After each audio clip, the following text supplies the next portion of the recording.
Friends చూడండి, మా జామ చెట్టుకి జామకాయలు అయితే కాసాయండి.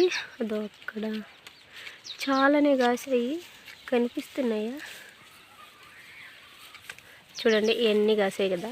ఇంతకు ముందంతా ఎలా ఉండేదంటే కోతులు అనమాట, ఎప్పుడు కోతులు తినేసి వాటికి కాపలా ఉండలేము. మనం ఇంట్లో ఉంటే అవి వచ్చి బయట తినేసేసేవి. అట్టా ఎప్పుడు అంటే తినేవాళ్ళము, చూసుకొని ఎప్పుడన్నా కోసుకొని ఉంటే. అట్టా ఈసారి మాత్రం ఏమైందంటే ఇవి ఉడతలు ఉన్నాయి కదా, ఉడతలు తినేస్తున్నాయండి. మీకు చూపించాలంటే వెయిట్ చేయండి, నేను చూపిస్తా. ఎన్ని కాయలు తినేసినాయంటే అక్కడ పైన ఉంది, కనిపిస్తుందో లేదో చూపిస్తూ ఉండండి. వెయిట్. అది జాంకాయలు, చిన్న చిన్న జాంకాయలు అయితే అది కూడా తిన్నాంలా. మీకు కనిపిస్తుంది అనుకుంటాను, జూమ్ చేస్తే చూడండి. చూడండి తినేసింది జామకాయ, అక్కడ తినేసిందే. తర్వాత మళ్ళీ చూపిస్తా, మీకు కనిపిస్తుందని అనుకుంటాను. చూడండి అక్కడ 2 కాయలు తినేసింది. మళ్ళా ఆ పక్క అయితే ఇంకా చెప్పాల్సిన అవసరంలో అన్ని కాయలు ఉడతలే తినేసినాయి. ఈసారి అయితే కోతులు లేవులే అనుకుంటే ఇప్పుడు ఉడతలు ఎక్కువైనాయి. అందుకే ఈరోజు నేను కోసేస్తాను. ఇంకా కోతులు ఉడతలు అన్నీ అయిపోయినాయి, ఇంకా మిగిలినట్టు మనకే కదా. అందుకే మా లడ్డు వెళ్ళిపోయినాడు పండగని వాళ్ళ ఇంటికి. అందుకే మా లడ్డు దగ్గరికి వెళ్తాను నేను. అందుకే కోస్తాను, మంచి మంచి కాయలన్నీ కోసుకొని వెళ్ళిపోతా. లేదంటే ఉన్నివు ఈ ఉడతలు మాత్రం.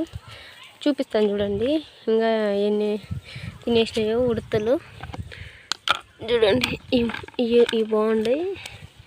ఈ 2 తినేసినాయి, దీన్ని కూడా తినేసినాయి. మీకు చూపించినట్టు కోసిన ఈ 3 కాయలు కోస్తే 3 కాయలు అవి తిన్నాయి. ఇంకా పైన చూపించాను కదా, అవి 2 అట్టే అక్కడ ఉన్నాయి, ఇక్కడ ఉన్నాయి. మళ్ళీ కోసి మళ్ళీ చూపిస్తాను.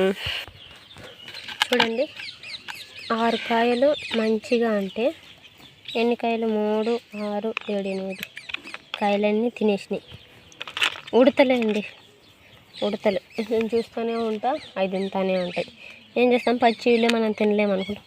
కొంచెం ఇలా చూడండి, ఇక్కడ కొంచెం ఎర్రగా వస్తుందా, అవి పైనుంచి వచ్చి తినేస్తాను. ఇంక ఇవన్నీ మనం ఎలా తింటాము? ఇవన్నీ వేస్ట్. ఇవి మాత్రం మా లడ్డూకి తీసుకెళ్తా. ఫస్ట్ టైం అండి, అంటే ఎప్పుడు కాసేవి చిన్న కాయలు. ఈసారి మాత్రం చిన్న కాయలే కాసినాయి. లేదంటే ఒక్కొక్క ఇంత పెద్దది ఇంత ఉంది కదా, పెద్ద కాయలు కాసేవి మా చెట్టుకి. ఏమంటే చెట్టుకి సరిగా ఎరువు ఇవన్నీ వేయక చూడండి, చెట్టు కూడా అందుకే ఎలా ఉండదు. ఏం లేదు పాపం, ఎండిపోతున్నాయి. ఎండలకి తట్టుకోలేకుండా మనుషుల్లాగానే చెట్లు కూడా. అక్కడ మునగ చెట్టు చూడండి అట్ట పడిపోయిందా, కరింపాకు చెట్టు, మా పులిసినమ్మ చెట్టు, గోరింటాకు చెట్టుకి అన్ని కాయలు ఎక్కువైపోయినాయి. మా పులిసినమ్మ చెట్టుకి చూడండి, ఒక పులిసినమ్మకాయ కూడా ఇప్పుడు రాలింది. ఇది తీసుకెళ్ళి ఇప్పుడు సర్బత్ చేస్తానమాట. సర్బత్ చేసుకునేదానికి పోతే అదే రాళ్ళు కింద పడినింది. ఇప్పుడు దీంతో సర్బత్తు ఇవి తినడం, ఇవి వేస్ట్. అదే అండి మా జామకాయ చెట్టు స్టోరీ